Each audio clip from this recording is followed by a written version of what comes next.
Over the past 50 years, as criminal organizations have grown relentlessly in Mexico, there have been widespread concerns in the United States about the activities of these groups on their side of the border.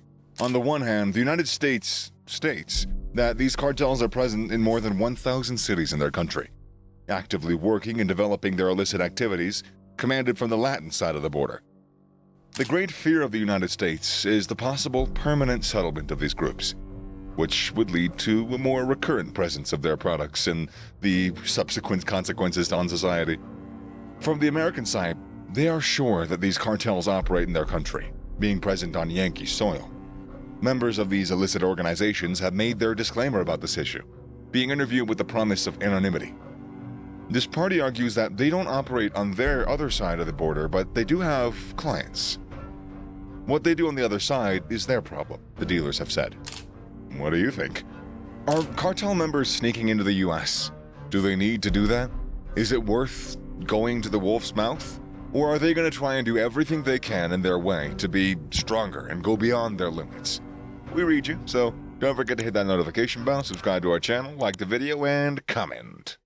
The United States declared war on trafficking in its country in 1973 during the Richard Nixon administration. Since then, a lot of money has been invested to uncover and dismantle these criminal organizations. In 1989, during the George W. Bush administration, there were 19 government agencies in charge of preparing reports on the presence of Mexican cartels on U.S. soil, which is why it was decided to create an agency specifically in charge of this task. Thus, the National Drug Intelligence Center was created. John P. Murtha participated in its creation. Murtha chaired the Defense Subcommittee on the House Budget Committee, and in 1992, he obtained a $40 million appropriation from the Department of Defense. The center was established in an abandoned department store in his hometown of Johnstown, Pennsylvania, 290 kilometers from Washington. In 2012, Senator John McCain spoke in an address to an Armed Services Committee in which he elaborated on security problems in the Western Hemisphere, citing a dire warning about the spread of Mexican cartels in the U.S. states.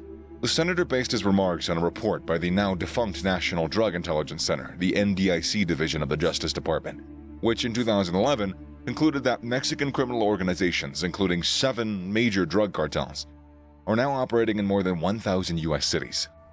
However, this form of analysis has many critics who say that the results it provides are quite exaggerated.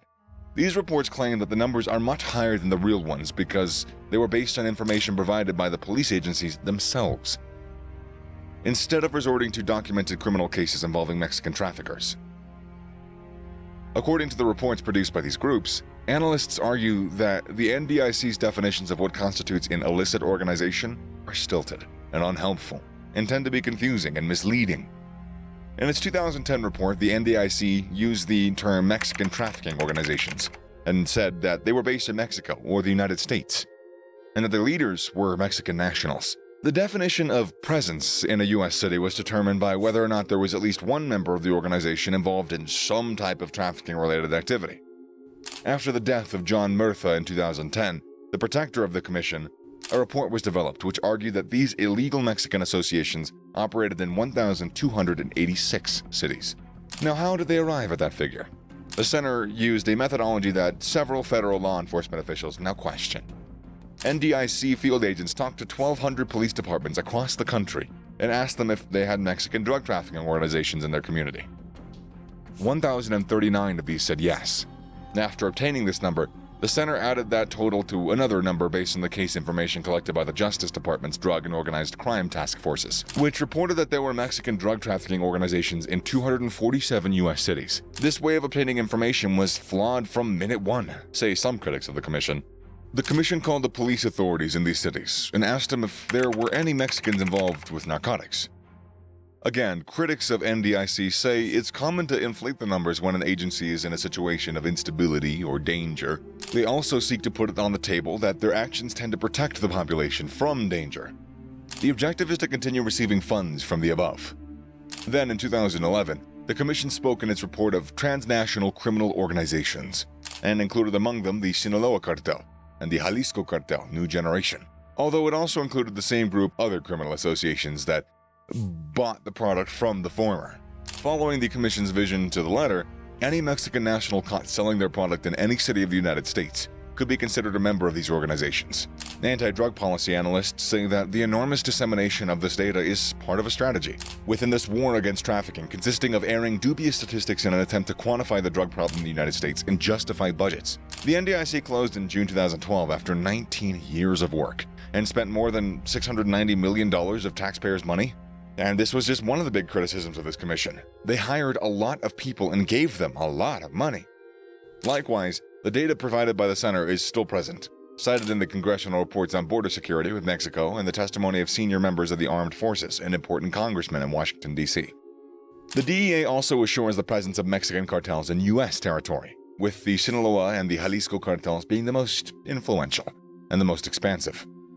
In the second place, but with a lot of influence in very different American states, the following organizations are the most prominent: Gulf Cartel, Beltran-Leyva Organization, and Los Rojos.